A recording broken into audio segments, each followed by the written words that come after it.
All right, math modeling classes. Today we're moving on with our solving of linear equations. We are going to be solving two-step equations, which means they take 2 steps to solve. So getting right into it. So first thing, I'm going to add a line of separation here. When we're solving equations, we hear a lot of people talking about the left side and right side of the equation. The line of separation just helps us. It's a visual tool to help us actually see the left and right side. It also helps us keep track of that equal sign. So we know we're just going to keep putting that equal sign on that line of separation so we don't lose track of it, because the equal sign is the most important thing about the equation. It's what makes an equation an equation. Um, so again, we do opposite operations to solve. Here we have 2 steps. So again, we want to get the b by itself. We have a plus 10 and a times 7. When we're solving equations, we are working backwards. We're doing the opposite of what's being done to b, and we're working backwards.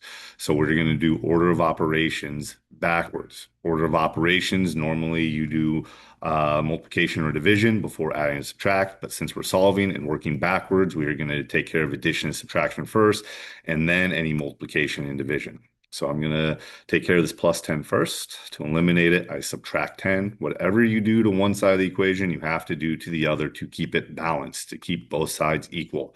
So plus 10 minus 10 cancels out. 7 times b is all that's left over there. Bring that down. 129 minus 10 is 19. Yeah. Next, so 7 times b is equal to 119. Remember, this is multiplication that's happening here. The opposite of multiplying is dividing. So I'm going to divide both sides by 7. Times 7 divided by 7 cancels out. All that I have left on that side of the equation is b. 119 divided by 7, that's going to be 17. And there we go. B is equal to 17. Moving on. Um, Here where you have some negatives, so you just got to be careful when you're adding and subtracting anytime with negatives. So negative 6 times n plus 8 is equal to negative 4. Again, I'm going to take care of the addition and subtraction first. So I'm going to take care of this plus 8 first. Going to subtract 8 from both sides. Plus 8 minus 8 cancels out. So I'm going to bring down that negative 6n is equal to negative 4 minus 8. Be careful with that. That's going to be a negative 12. Here, again, I see a lot of mistakes. People see the minus in front of the 6 and think, well, the opposite of that is going to be adding 6. Remember, this isn't subtracting 6. This is multiplying by a negative 6. So the opposite of multiplying by negative 6 is dividing by negative 6. Negative 6 divided by negative 6. This all cancels out. All you have left on that side is the n. Negative 12 divided by negative 6 is positive 2. Make sure you are careful with the negatives here. So we got the double negative. A negative divided by negative does become a positive, so it's positive 2. So keep track of your negatives. Here, this is a good one. Put in my line of separation. I'm going to take care of the minus 10 first. So the opposite of subtracting 10 is adding 10. So whatever you do to one side, you got to do the other side. So minus 10 plus 10 cancels out. Bring down the minus b. So this is negative 23 plus 10 comes out to a negative 13. But here with this negative b, we should talk about this. So negative b, there's a little bit of invisible math here. This is the same thing we can do. It's the same thing as a negative 1b. You can add in, there's some invisible math there. So really, whenever you see a negative there, it's like there's an invisible 1. All right. So we have a negative b. To eliminate the negative b, this is like negative 1 times b. So I'm going to divide both sides by negative 1. All right. The negatives cancel each other out over there. So all you have left is b. Negative 13 divided by negative 1. The negatives just cancel out, becomes a positive 13. There we go on that one. Next, we're gonna have some division mixed in here. So n over 3, remember the fractions are division. So this is n divided by 3. I'm still going to take care of the plus 2 first. The opposite of adding 2 is subtracting 2. So I'm going to subtract 2 from both sides. The plus 2 minus 2 on that side cancel out. So I'm going to bring down the n divided by 3. Fractions are division. N divided by 3. 2 minus 2 is 0. A lot of people get freaked out when you get something a 0 in there. It's fine. 0 is a very valid solution to these things.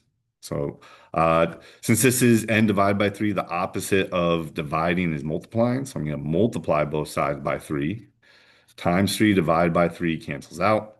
So you get n is equal to 0 times 3 is just 0. And there we are. So next up, another one here. 2 plus r divided by 6 is equal to 4. I'm going to take care of the 2 first. That is a positive 2. So to get rid of it, I need to subtract 2. Whatever you do to one side, you got to do the other. So plus 2 or positive 2 minus 2 is 0. That cancels out. So I have r divided by 6. Remember, that is division. 4 minus 2 is 2. R divided by 6, I'm going to multiply both sides by 6. Times 6 divided by 6 cancels out. And you get R is equal to 2 times 6 is 12. I'm going to skip that one. That's just like the one we did.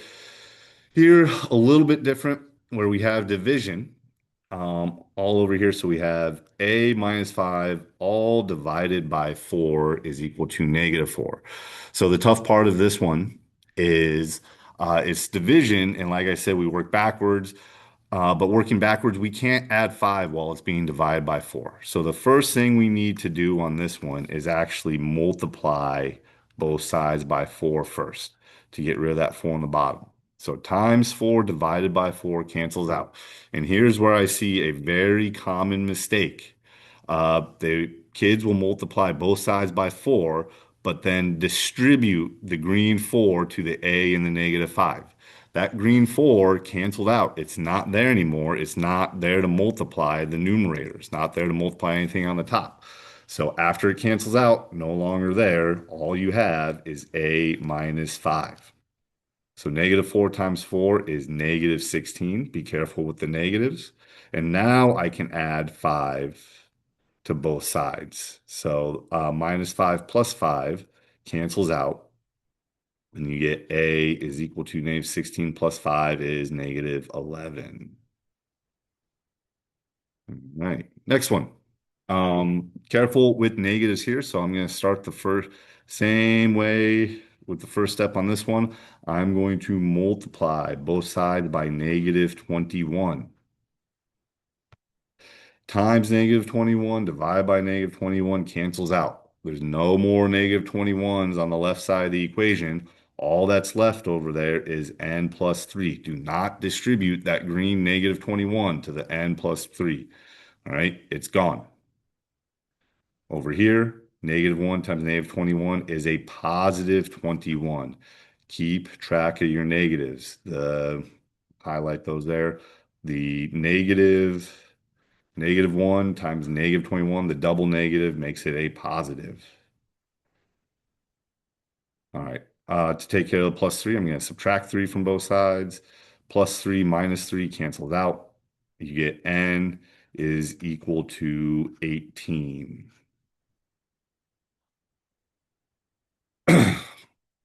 All right, last one. Pretty sure. Yeah, last one here. Um, First thing I'm going to do is actually let me put in my line of separation to help us keep track of that equal sign. This one's different because the variables on the right side, we got a lot of negatives. Just it doesn't matter that the variables on the right side, you still do the same thing. You're going to work on the stuff that's on the same side as the variable, and then just keep track of your negatives. So first thing I'm going to do is multiply both sides by negative 3. So over here, times -3 divided by -3, that cancels out. There's no longer any -3's on that side of the equation. All I have left on the right side there is -5 plus k. -3 times -5 is a positive 15. Keep track of those negatives. The negative times a negative makes it a positive. Last step here, since that 5 is negative, to eliminate it, I'm going to add 5 to both sides. -5 plus 5 cancels out. All I have left on the right side there is k. 15 plus 5 is 20. And now we are done. That will do it for today. Next time, we are going to work on combining like terms and distributing before we do multi-step equations. See you then.